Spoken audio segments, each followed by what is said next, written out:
Hello student. In this class we are discussing about the President of India.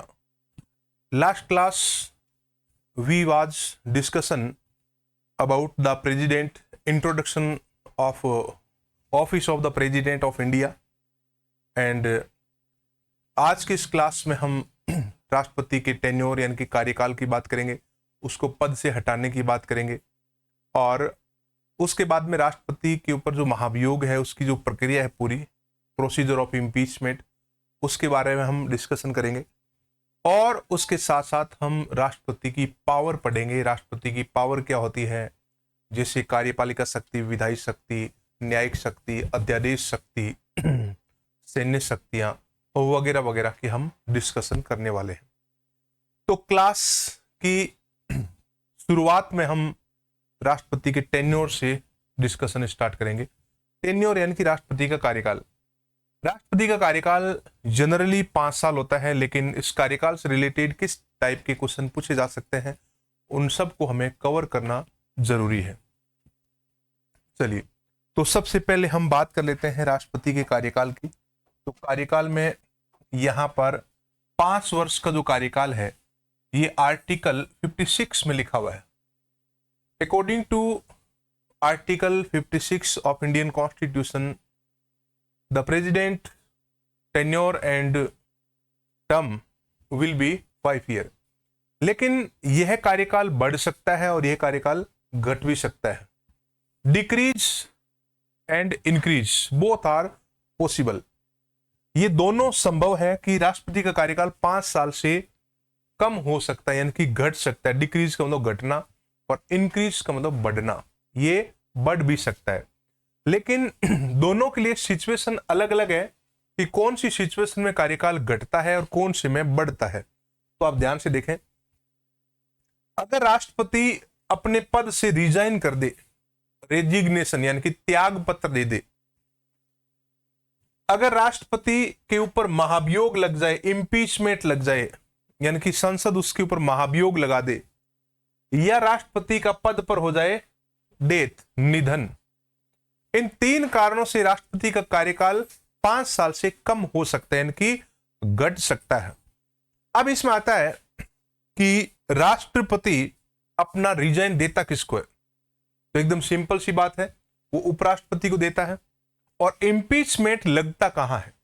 तो impeachment लगता है parliament में, यानी कि संसद उसको महाभियोग की प्रक्रिया द्वारा हटा सकती है। और डेथ उसकी कभी भी हो सकती है। भारत में अब तक कौन कौन से राष्ट्रपतियों का पद पर निधन हुआ है इसकी हम थोड़ी देर में चर्चा करेंगे, लेकिन उससे पहले हम ये बात कर लेते हैं कि कौन सी परिस्थितियां हैं जिसमें राष्ट्रपति का कार्यकाल 5 साल से ज्यादा हो सकता है, यानी कि 5 साल से अधिक वो काम कर सकता है। पहली परिस्थिति है कि his successor did not arrive of office.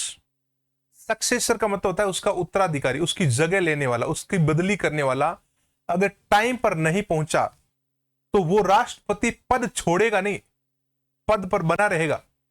किसी कारण से उसका उत्तराधिकारी या सक्सेसर नहीं पहुंचा तो ये वर्तमान वाला राष्ट्रपति पद पर ही बना रहेगा। तो इस कारण उसका कार्यकाल बढ़ सकता है। दूसरा, इफ ही इज री इलेक्टेड, अगर वो दोबारा निर्वाचित हो जाए तो उसको एक नया कार्यकाल 5 साल का मिल जाता है, अगर पुनः उसका निर्वाचन हो जाए तो यहां पर हमने बात की कि राष्ट्रपति का कार्यकाल 5 साल होता है, लेकिन 2 इसमें अलग अलग परिस्थितियां भी बनती हैं। एक कह रहा है कि बढ़ सकता है, एक कह रहा है घट सकता है। चलिए, तो अब ये कह रहा है कि राष्ट्रपति त्याग पत्र किसको देता है? उपराष्ट्रपति को। लेकिन उपराष्ट्रपति उस त्याग पत्र की सूचना किसको देता है? सवाल गंभीर है। उपराष्ट्रपति उस त्याग पत्र की सूचना किसको देता है? डिड यू नो, क्या आपको इसकी जानकारी थी कि राष्ट्रपति अपने त्याग पत्र की सूचना लोकसभा के अध्यक्ष को देता है? The vice president inform the speaker of Lok Sabha about the resignation of the president. राष्ट्रपति अपने त्याग पत्र की सूचना लोकसभा के अध्यक्ष को देगा। अब आपके दिमाग में क्वेश्चन आ रहा है कि क्यों देगा, उसको सूचना क्यों, प्रधानमंत्री को क्यों नहीं, और भी बहुत सारे पदाधिकारी हैं उनको क्यों नहीं। तो देखो, लोकसभा अध्यक्ष जो है देश की जनता के हाउस को रिप्रेजेंट करता है, और जनता का हाउस है लोकसभा, जनता का सदन, निम्न सदन, प्रथम सदन, प्रतिनिधि सदन है, लोकप्रिय सदन। और राष्ट्रपति है देश की जनता का प्रतिनिधि, यानी कि देश का मुखिया। देश का मुखिया त्यागपत्र दे तो जनता को पता होना चाहिए, इसलिए लोकसभा अध्यक्ष को यह सूचना दी जाती है कि महामहिम ने त्यागपत्र दे दिया है। ये एक पुराने जमाने से चली आ रही परंपरा है, लेकिन जरूरी नहीं है। अच्छा, परंपरा है, लेकिन आजकल क्या है कि लोगों को पहले ही पता लग जाता है राष्ट्रपति ने त्यागपत्र दिया है, सूचना देने से पहले। और सूचना तंत्र तो इतना मजबूत है कि राष्ट्रपति ने त्यागपत्र दिया नहीं, देने वाला है, तब भी लोगों को पता लग जाता है। मीडिया एकदम चाक चौबंद है। बाकी ये एक परंपरा है कि राष्ट्रपति के त्यागपत्र की सूचना उपराष्ट्रपति लोकसभा अध्यक्ष को देगा। भारत में अब तक 2 राष्ट्रपति हुए हैं जिनका पद पर निधन हो गया था बीच में। तो पद पर निधन होने वाले 2 राष्ट्रपतियों की बात करें तो एक का नाम है जाकिर हुसैन। डॉक्टर जाकिर हुसैन का 1969 में दिल का दौरा पड़ने से निधन हो गया था। और दूसरे राष्ट्रपति है फखरुद्दीन अली अहमद, 1977 में इनका निधन हो गया था दिल का दौरा पड़ने से। तो 2 राष्ट्रपतियों का पद पर निधन हुआ है। चलिए, तो निधन होने से उनका कार्यकाल घट जाता है। वैसे अब हम ओथ की बात करेंगे, शपथ की बात करेंगे। राष्ट्रपति जब पद ग्रहण करता है तो उसको पद की शपथ लेनी पड़ती है। अगर वो शपथ न ले तो तो उसको पद नहीं मिलेगा। अगर उसको पद प्राप्त करना है तो पद की शपथ लेनी पड़ेगी। और शपथ को इंग्लिश में कहते हैं ऑथ, प्रतिज्ञान को कहते हैं एफ्रीमेशन। ऑथ और एफ्रीमेशन ये जो दोनों हैं, इन दोनों में डिफरेंस क्या है आप सोचिए। शपथ और प्रतिज्ञान में क्या अंतर हो सकता है। आर्टिकल 60 कहता है कि the chief justice of India oath to the president. राष्ट्रपति को शपथ कौन दिलाएगा? सर्वोच्च न्यायालय का मुख्य न्यायाधीश। Auth by the chief justice of India. और राष्ट्रपति जब अपनी शपथ लेता है तो शपथ में कुछ शब्दों का इस्तेमाल करता है।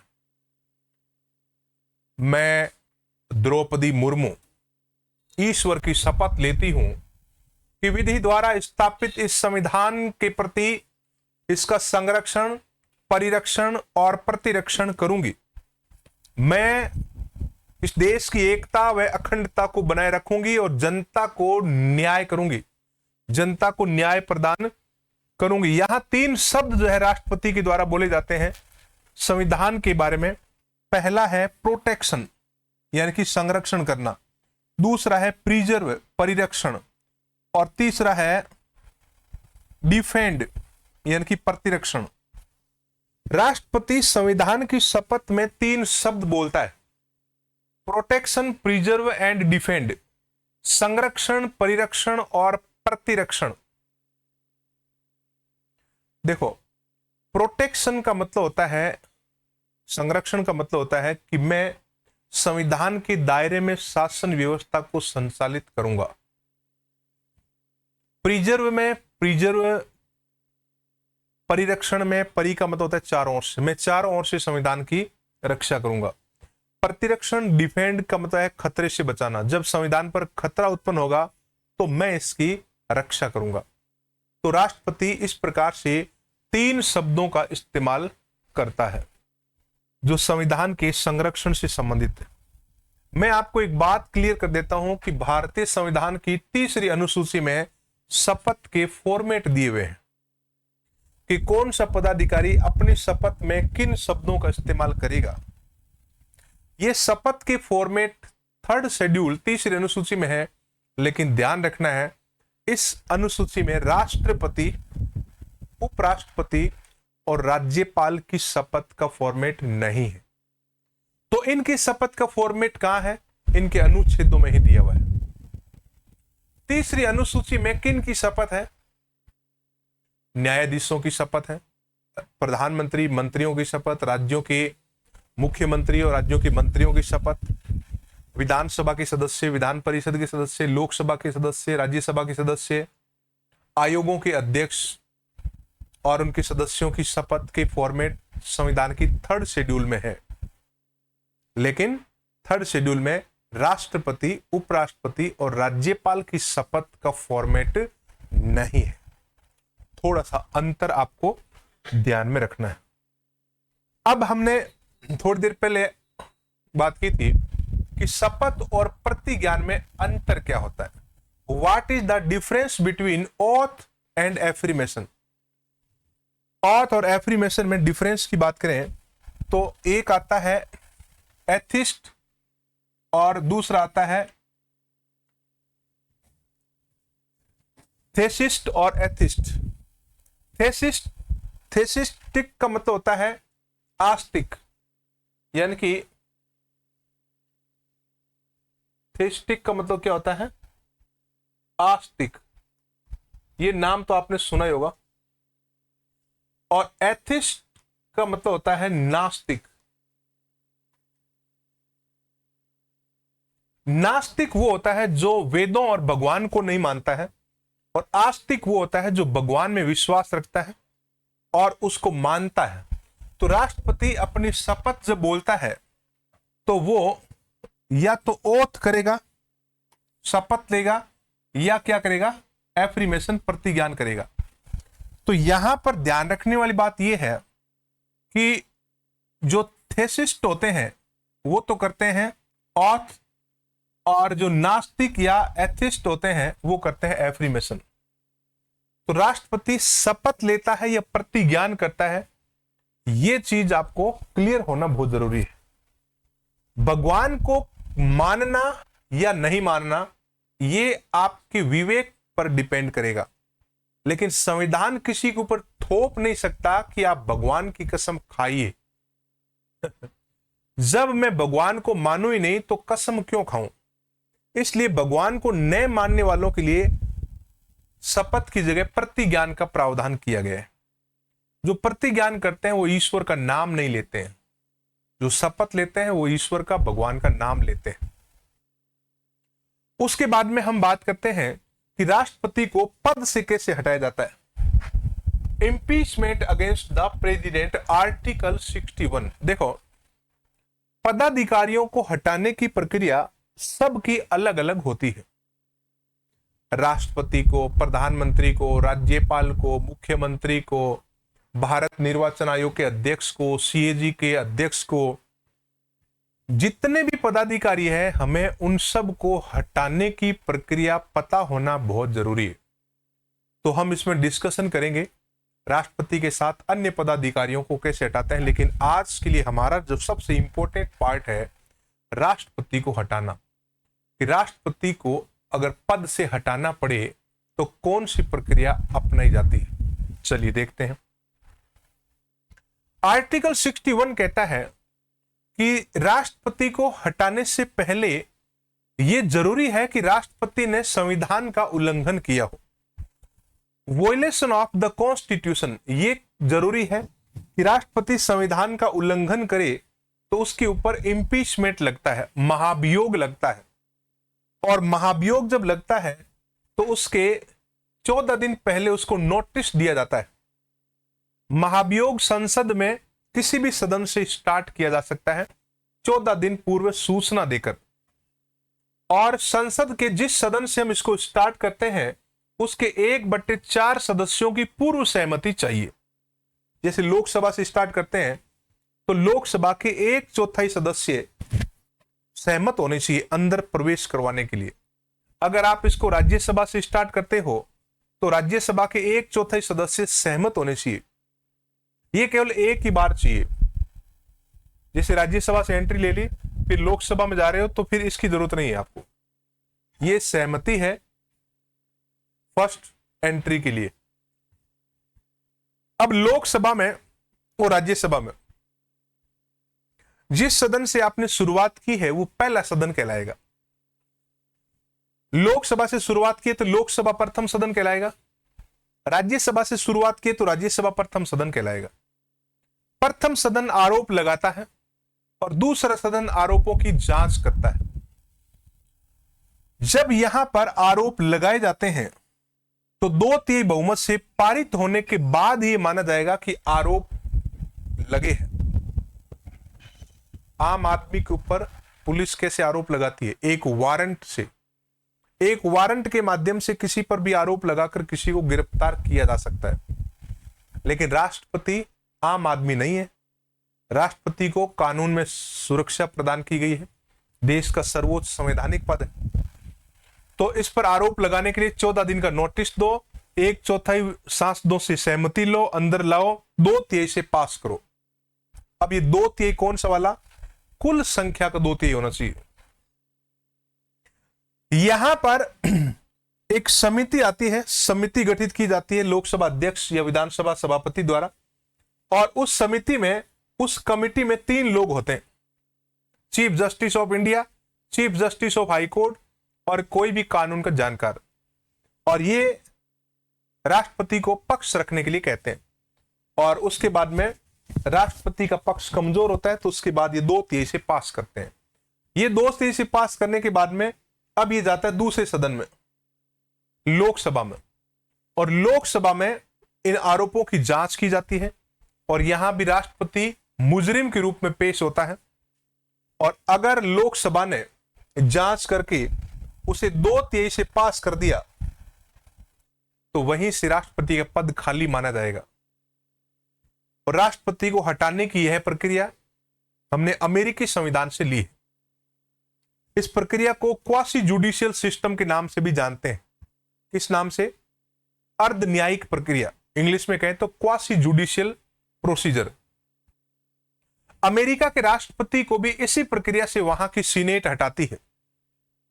अमेरिका में संसद को सीनेट बोलते हैं। अमेरिका में राज्यसभा को, अमेरिका में संसद को कांग्रेस बोलते हैं, राज्यसभा को सीनेट बोलते हैं, और लोकसभा को अमेरिका में बोलते हैं हाउस ऑफ कॉमन। तो वहां इसी प्रकार से राष्ट्रपति पर महाभियोग लगता है। बाकी इसके ऊपर हमने डिस्कस कर लिया है, फिर भी एक बार और देख लो आप। Impeachment can be initiated by any house giving 14 days period notice, कि 14 दिन का नोटिस देकर आप किसी भी सदन से महाभियोग की शुरुआत कर सकते हो। The first house make charges, यानी कि पहला सदन जो है वो क्या करेगा? आरोप लगाएगा। मेक चार्जेस, आरोप लगाना। And the second house investigate, second house क्या करेगा? आरोपों की जांच करेगा, इन्वेस्टिगेट करेगा। द चार्जेस, किसकी इन्वेस्टिगेट करेगा? चार्जेस की, जो आरोप लगाए हैं उनकी जांच करेगा दूसरा सदन। The impeachment must be passed 2/3 of the total numbers. ये आपके लिए बहुत जरूरी बात है कि राष्ट्रपति का जो महाभियोग है वो कुल संख्या के 2/3 है, उपस्थित और मतदान करने वालों का नहीं, कुल संख्या। जैसे लोकसभा में कुल संख्या कितनी है? 543, तो 543 को प्रेजेंट रहना पड़ेगा। और राज्यसभा में 245 को प्रेजेंट रहना पड़ेगा, उसका 2/3। अब आपके दिमाग में एक सवाल आ सकता है, अगर आप थोड़ा सा भी पॉलिटी में इंटरेस्ट रखते हो तो, कि राज्यसभा में 245 कैसे हुए? राष्ट्रपति को वोट तो 233 ने दिए थे राज्यसभा वालों ने, 12 मनोनीत सदस्यों ने तो वोट दिया नहीं, तो क्या हटाने में मनोनीत सदस्य आएंगे? ध्यान से सुनना, दोबारा रिपीट कर रहा हूं मैं। राज्यसभा में 12 सदस्य मनोनीत किया जाता है राष्ट्रपति के द्वारा, जो राष्ट्रपति के चुनाव में भाग नहीं ले सकते। क्या वो राष्ट्रपति को हटाने की महाभियोग प्रक्रिया में भाग ले सकते हैं? तो इसका उत्तर है यस, ले सकते हैं। राज्यसभा के 245 सदस्य राष्ट्रपति के महाभियोग प्रक्रिया में भाग लेते हैं। This work of parliament is called quasi judicial procedure या प्रोसेस। संसद का यह जो काम है ये अर्ध न्यायिक प्रक्रिया के नाम से जाना जाता है, क्वासी जुडिशियल प्रोसीजर। अर्ध न्यायिक प्रक्रिया हमने कहां से लिया है? ये हमने लिया है अमेरिका के संविधान से। देखो, ये तो हमने बात की कि राष्ट्रपति को कैसे हटाते हैं। अगर मैं आपको कहूं कि प्रधानमंत्री को कैसे हटाते हैं, तो प्रधानमंत्री को हटाने के लिए लोकसभा ही काफी है, राज्यसभा की जरूरत नहीं है।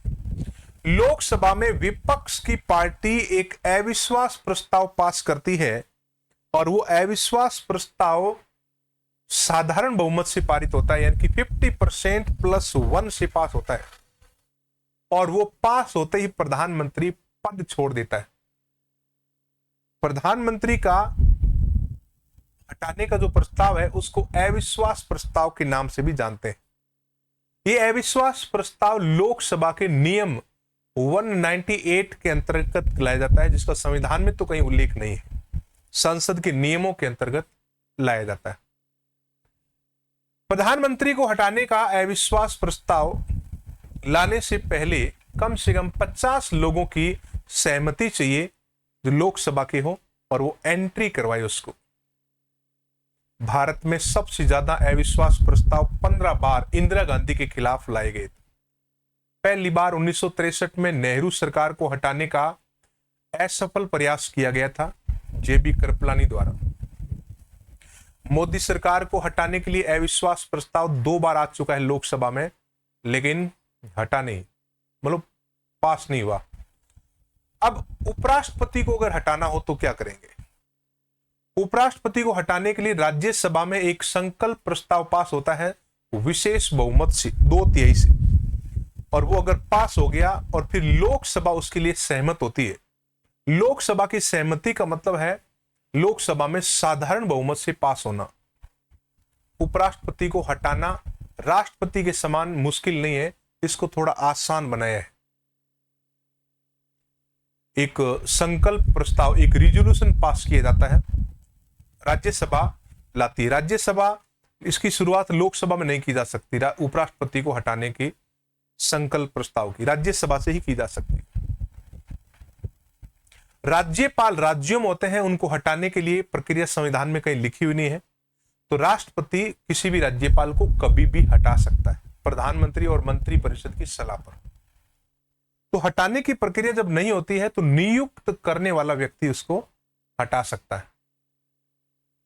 मुख्यमंत्री को अगर हटाना हो, मुख्यमंत्री को हटाने के लिए प्रधानमंत्री वाली प्रक्रिया अपनाई जाती है, लेकिन ये राज्यों की विधानसभा में, जैसे प्रधानमंत्री को लोकसभा में अविश्वास प्रस्ताव पारित करके विपक्ष हटाता है, ठीक इसी प्रकार से राज्यों की मुख्यमंत्री को राज्य में विपक्ष की पार्टी राज्य की विधानसभा में अविश्वास प्रस्ताव पारित करके हटा सकती है।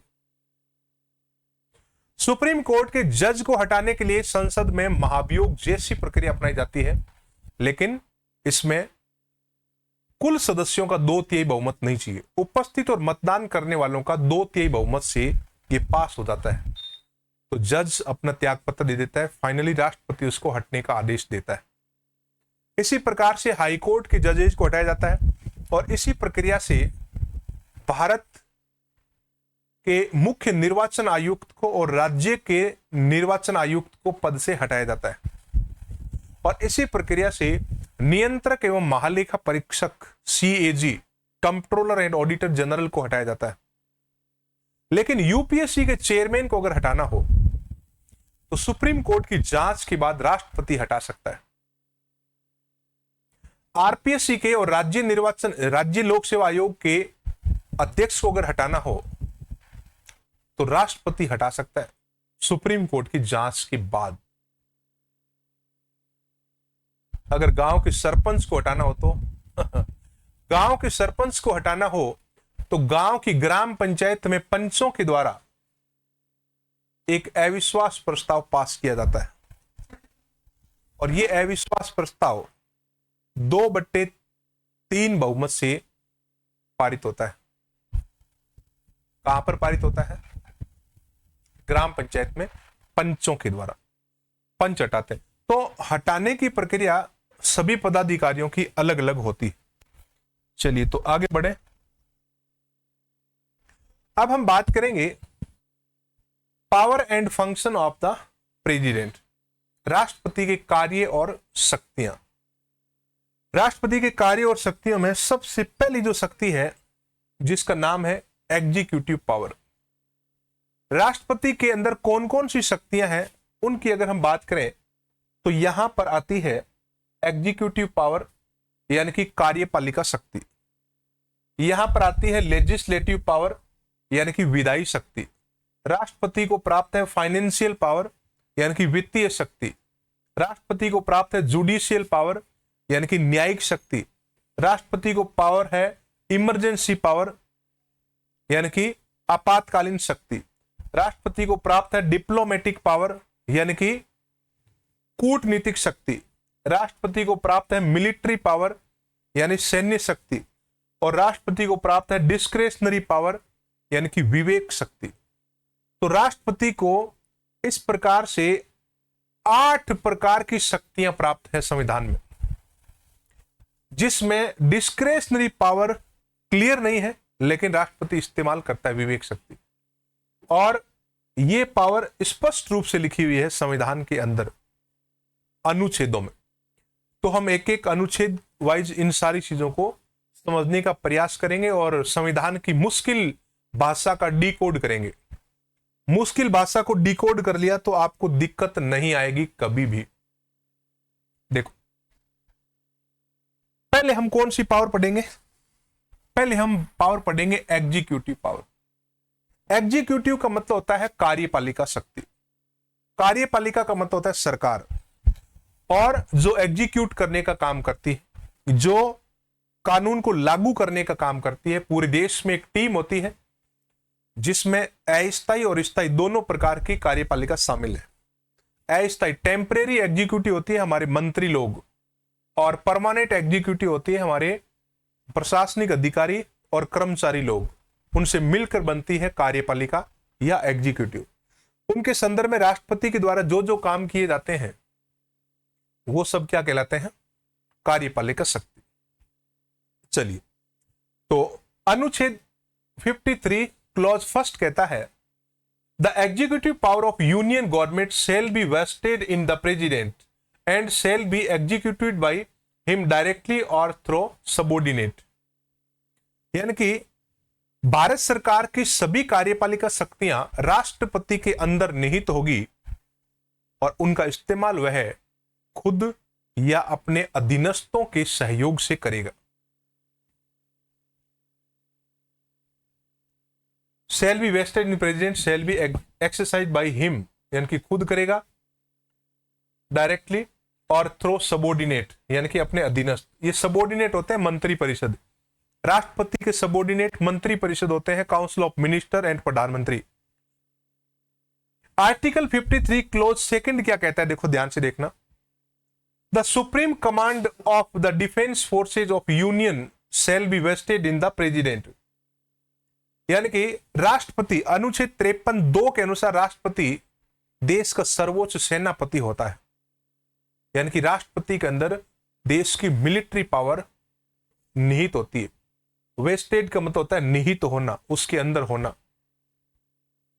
तो 53(1) कह रहा है कि भारत सरकार की कार्यपालिका शक्तियां राष्ट्रपति के अंदर होगी। 53(2) कह रहा है कि वो राष्ट्रपति देश की मिलिट्री का सर्वोच्च कमांडर होगा। सुप्रीम कमांडर जो है राष्ट्रपति होता है, तीनों सेनाओं का सुप्रीम कमांडर। उसके बाद में देखो आर्टिकल आता है 74। आर्टिकल कौन सा है? 74। और 74 में council of minister to aid and advice, राष्ट्रपति को सहायता और सलाह, एड का मतलब होता है सहायता और एडवाइस का मतलब सलाह देने के लिए क्या होगी? एक काउंसिल ऑफ मिनिस्टर्स, मंत्रियों की परिषद होगी, और उसके अंदर वो लोग शामिल होंगे जो मंत्री है, जिनके पीछे मंत्री लगता है, जैसे प्रधानमंत्री, उप प्रधानमंत्री, कैबिनेट मंत्री, राज्य मंत्री, उप मंत्री, सारे मंत्रियों से मिलकर मंत्री परिषद बनती है, council of ministers. Article 74 clause first क्या कह रहा है, देखो, there shall be a council of minister with the prime minister at the head to aid and advise the president who shall in the exercise of his function act according with such advice, जो दी गई सलाह है उसके अनुसार। देखो, अनुच्छेद 74(1) कह रहा है कि प्रधानमंत्री के नेतृत्व में एक मंत्री परिषद होगी जिसका हेड प्रधानमंत्री होगा, और ये राष्ट्रपति को अपने कार्यों के लिए सहायता और सलाह देंगे, और राष्ट्रपति अपने सभी कार्य इसकी सलाह से ही करेगा। देखो, सेल लगा हुआ है, सेल बड़ा खतरनाक होता है। क्या लगा हुआ है? सेल। करेगा ही करेगा, ऐसा ही होगा, सेल जहां लग गया ना। देखो, प्रेसिडेंट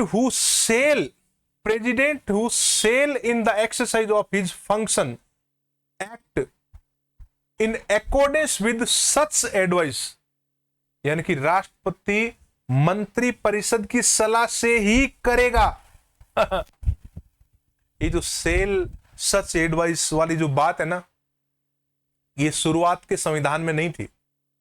शुरुआत में संविधान में लिखा था इसी आर्टिकल में 74 में कि राष्ट्रपति अपने कार्य या तो स्वयं या अपनी मंत्री परिषद की सलाह से करेगा, और इसके कारण प्रधानमंत्री और राष्ट्रपति के बीच में कई बार तनाव पैदा हुआ, और तनाव पैदा होने के पीछे कारण था कि राष्ट्रपति बाध्य नहीं था कि मैं आपकी सलाह मानूं। राष्ट्रपति अड़ जाता कई बार कि नहीं, अपन आपकी सलाह नहीं मानेगा। ऐसी कंडीशन में सरकार और राष्ट्रपति के बीच में तनाव उत्पन्न होता, और इस तनाव को खत्म करने के लिए इंदिरा गांधी ने जो 42वां संविधान संशोधन किया, उसके अंतर्गत एक लाइन जोड़ दी।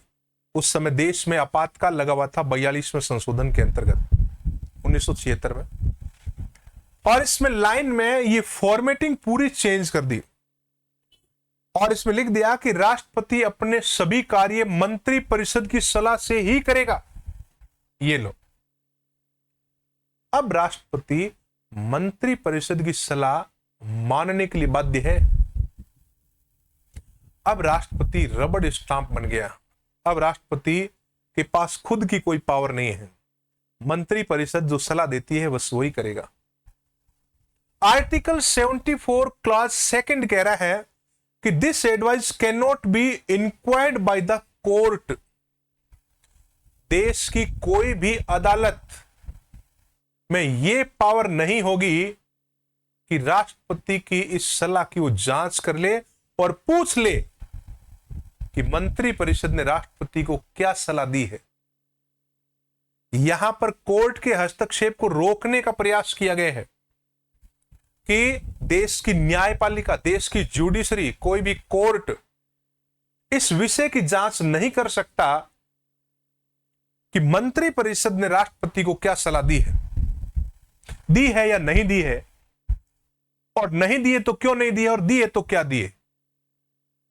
तो यहां पर आर्टिकल 74 जो सेकंड पार्ट है वो न्यायिक हस्तक्षेप को रोकता है मंत्री परिषद और राष्ट्रपति के बीच। देखो, उसके बाद में मंत्रियों से संबंधित एक आर्टिकल आता है 75। आर्टिकल कौन सा है? 75 क्लॉज 1, जिसमें appointment of the PM and minister की बात की गई है। क्या बात की गई है? प्रधानमंत्री और अन्य मंत्रियों की नियुक्ति किस आर्टिकल में है? 75 में। 75 में तो कई प्रावधान है, लेकिन हम अभी एक प्रावधान पढ़ेंगे, बाकी मंत्री परिषद में पढ़ेंगे इनके अन्य प्रावधान। देखो, आर्टिकल 75 कह रहा है, first, the prime minister of India will be appointed by the president of India and other ministers will be appointed by the president on the advice of the prime minister. प्रधानमंत्री की नियुक्ति राष्ट्रपति करेगा और अन्य मंत्रियों की नियुक्ति राष्ट्रपति प्रधानमंत्री की सलाह के बाद ही करेगा। सिंपल है कि प्रधानमंत्री की नियुक्ति तो राष्ट्रपति करेगा और अन्य मंत्रियों की नियुक्ति प्रधानमंत्री सलाह देगा तब राष्ट्रपति करेगा। According to article 75 clause first, the prime minister of India appointed by the president of India and other ministers are appointed by the president after the advice of the prime minister। अगर प्रधानमंत्री ने अन्य मंत्रियों की नियुक्ति के लिए राष्ट्रपति को सलाह नहीं दी है तो राष्ट्रपति अपनी मर्जी से किसी भी प्रकार के मंत्री को नियुक्त नहीं कर सकता। यहां पर राष्ट्रपति पर यह जो सलाह है बाध्यकारी है, कंपल्सरी है।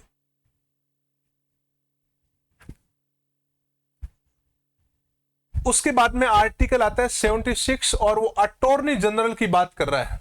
कौन से आर्टिकल में है? 76 में, अनुच्छेद 76 में।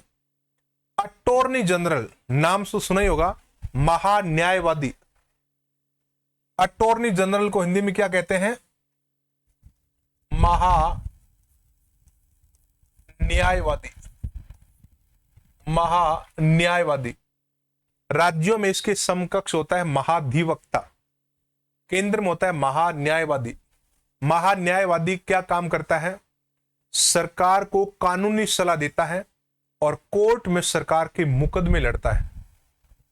सरकार का वकील है ये, हमेशा सरकार को बचाता है, सरकार की रक्षा करता है। तो ये कह रहा है महान्यायवादी किसके द्वारा अपॉइंट किया जाएगा?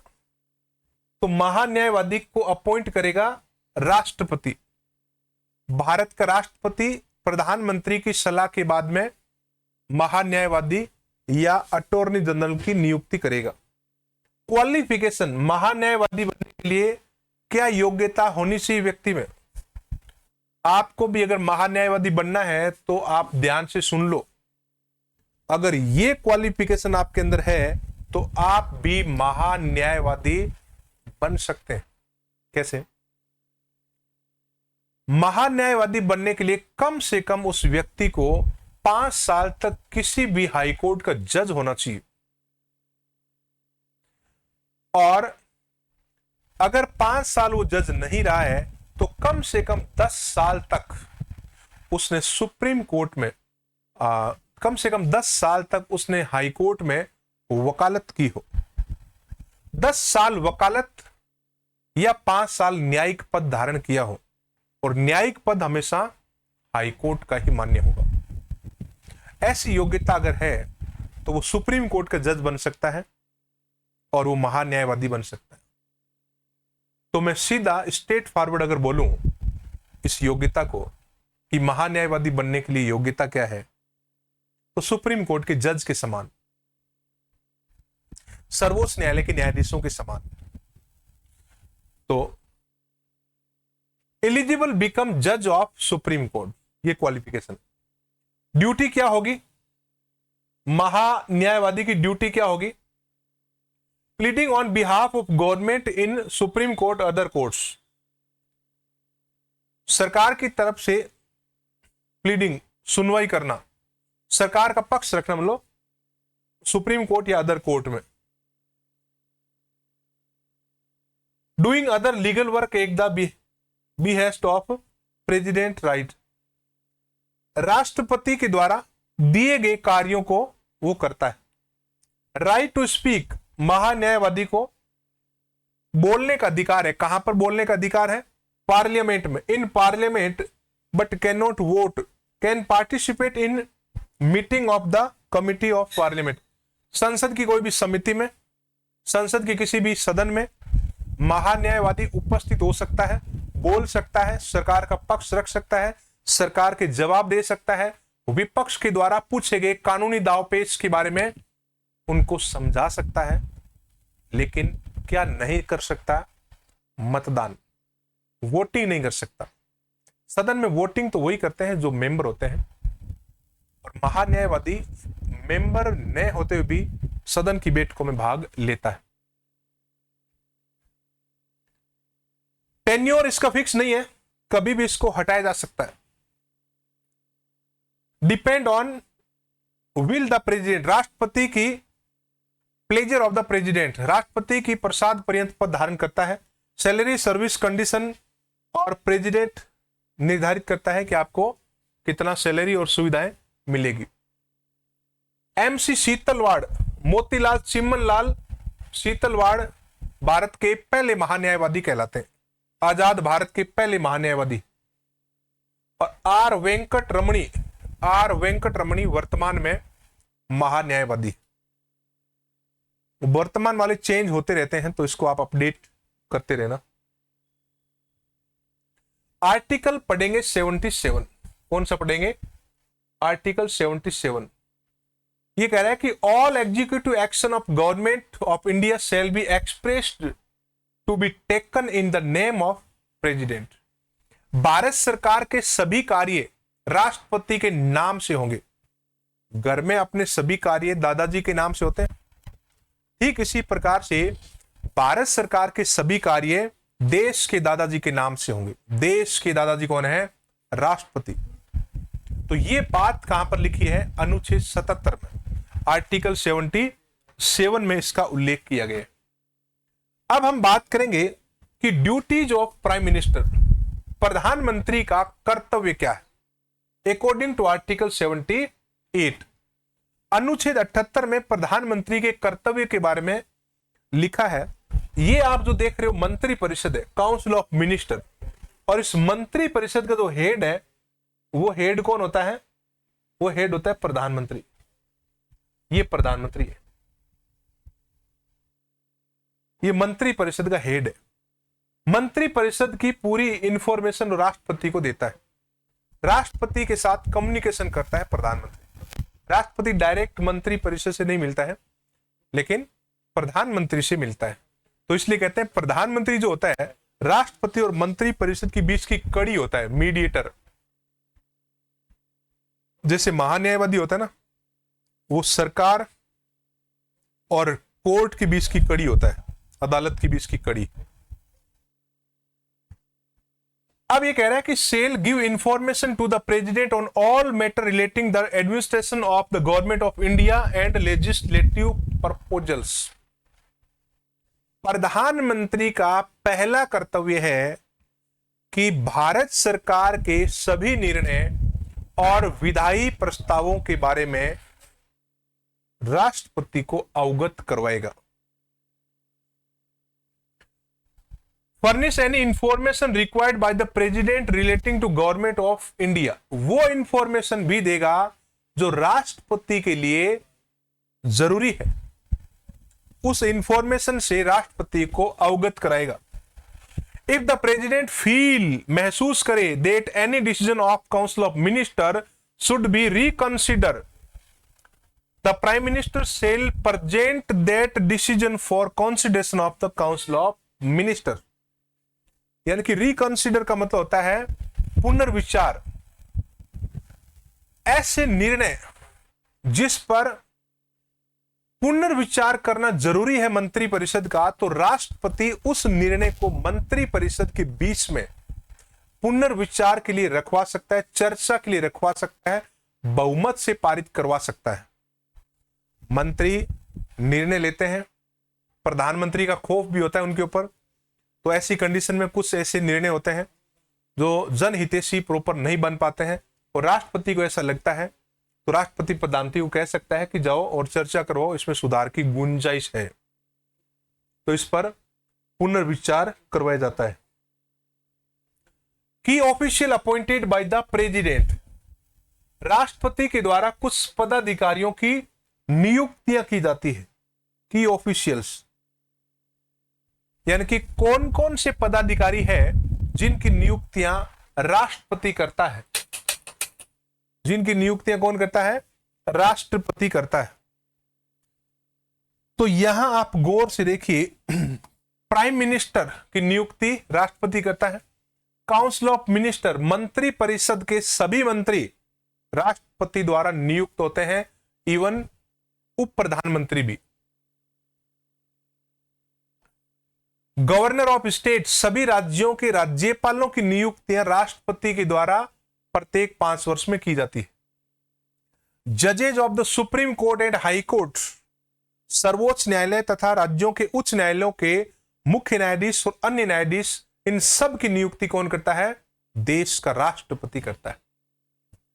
Election commissioners, ECI, election commissioner of India, Bharat निर्वाचन आयोग का अध्यक्ष और सदस्य भी राष्ट्रपति द्वारा नियुक्त होते हैं। Controller and auditor general, CAG, नियंत्रक एवं महालेखा परीक्षक, जो भारत सरकार और राज्य सरकार के लेखाओं की ऑडिट करता है, उसकी नियुक्ति भी राष्ट्रपति करता है। Union public service commission, UPSC, यानी कि संघ लोक सेवा आयोग का चेयरमैन और members appointed by the president. Attorney general of India, Bharat का महान्यायवादी भी किसके द्वारा नियुक्त होगा? राष्ट्रपति द्वारा। Ambassador and high commissioners, ambassador जो होता है, जिसको हम बोलते हैं राजदूत हिंदी में, और हाई कमिश्नर को कहते हैं उच्चायुक्त, इनकी नियुक्तियां करता है राष्ट्रपति। राजदूत और उच्चायुक्त के बीच में अंतर है। राजदूत इसको बोलते हैं एम्बेसडर, और उच्चायुक्त इसको इंग्लिश में कहते हैं हाई कमिश्नर। ये विदेशों में होते हैं, दूतावास के हेड होते हैं ये, और दूतावास का काम होता है दो देशों के बीच में संबंध स्थापित करना। राजदूत उन देशों के दूतावास के हेड होते हैं जो देश कॉमनवेल्थ का मेंबर नहीं है। यानी कि सरल भाषा में कहूं तो ऐसा देश जो कभी ब्रिटेन का गुलाम नहीं रहा है, उस देश में भारत का जो दूतावास है उसका हेड होगा, जिसको राजदूत या एम्बेसडर कहेंगे। जैसे जापान, जापान कभी भी ब्रिटेन का उपनिवेश नहीं रहा है, तो वहां के दूतावास, जो भारत का दूतावास है वहां पर, उसका मुखिया कौन है? उसको क्या कहेंगे? राजदूत। उच्चायुक्त उन देशों में बनते हैं जो कॉमनवेल्थ के मेंबर्स हैं। कॉमनवेल्थ का मतलब है राष्ट्रमंडल, और राष्ट्रमंडल का मतलब है ऐसे देश जो ब्रिटेन के उपनिवेश रहे हैं। उपनिवेश यानी कि उसके अधीन रहे हैं, कभी न कभी ब्रिटेन के गुलाम रहे हैं। जैसे साउथ अफ्रीका, अमेरिका। अमेरिका में भारत का जो दूतावास है उसके मुखिया को हम राजदूत ने कहकर क्या कहेंगे? उच्चायुक्त कहेंगे, हाई कमिश्नर कहेंगे, क्योंकि अमेरिका ब्रिटेन का गुलाम रहा हुआ है। तो यहां पर आपको इतना अंतर आना जरूरी है कि एम्बेसडर एंड हाई कमिश्नर दोनों डिफरेंस क्या है। उसके बाद में आता है all India services officer. Bharat में 3 ऑल इंडिया सर्विसेज है, IAS, IPS, IFS, Indian administrative service, Indian police service and Indian forest service, not foreign service, forest service. भारतीय प्रशासनिक सेवा, भारतीय पुलिस सेवा और भारतीय वन सेवा, इन तीनों सेवाओं को मिलाकर हम क्या कहते हैं? अखिल भारतीय सेवाएं। और ये सब राष्ट्रपति के द्वारा अपॉइंटेड है। फाइनेंस कमीशन, वित्त आयोग की नियुक्ति कौन करता है? वित्त आयोग की नियुक्ति भी राष्ट्रपति करता है। प्रत्येक 5 साल में राष्ट्रपति के द्वारा वित्त आयोग की नियुक्ति की जाती है, जिसका उद्देश्य है केंद्र और राज्यों के बीच में करों का बंटवारा करना, टैक्स डिस्ट्रीब्यूट करता है ये। Heads of Indian armed forces, सैन्य पदाधिकारियों की नियुक्तियां राष्ट्रपति करता है। Chief minister of UT, union territories के मुख्यमंत्रियों की नियुक्ति कौन करता है? राष्ट्रपति करता है। लेफ्टिनेंट गवर्नर ऑफ यूटीज, केंद्र शासित प्रदेशों के उपराज्यपाल की नियुक्ति कौन करता है? राष्ट्रपति करता है। भारत में 8 केंद्र शासित प्रदेश है, जिनमें से 5 केंद्र शासित प्रदेशों में उपराज्यपाल का पद है और 3 केंद्र शासित प्रदेशों में मुख्यमंत्री का पद है, और बाकी जो है वहां पर प्रशासक होता है, एडमिनिस्ट्रेटर। उपराज्यपाल के स्थान पर एडमिनिस्ट्रेटर होता है। बड़े बड़े जो केंद्र शासित प्रदेश है वहां उपराज्यपाल का पद बनाया गया है। किसी भी राज्य में उपराज्यपाल नहीं होता है। जैसे देश में राष्ट्रपति होता है तो राज्यों में राज्यपाल होता है, देश का उपराष्ट्रपति होता है, लेकिन राज्यों में उपराज्यपाल नहीं होता है। उपराज्यपाल केंद्र शासित प्रदेशों में होता है। तो ये था आज की कार्यपालिका शक्ति का विस्तार से हमने चर्चा की, और उसके बाद में हम नेक्स्ट क्लास में विधायी शक्ति पढ़ेंगे, लेजिस्लेटिव पावर। उसके बाद में वित्तीय शक्ति पढ़ेंगे, फाइनेंशियल पावर। उसके बाद में इमरजेंसी पावर पढ़ेंगे, आपातकालीन शक्ति। उसके बाद डिप्लोमेटिक पावर पढ़ेंगे, कूटनीतिक शक्ति, सैन्य शक्ति, मिलिट्री पावर, और डिस्क्रेशनरी पावर, विवेक शक्ति। तो इस क्लास में इतना ही, बाकी हम मिलते हैं नेक्स्ट क्लास में। जय हिंद।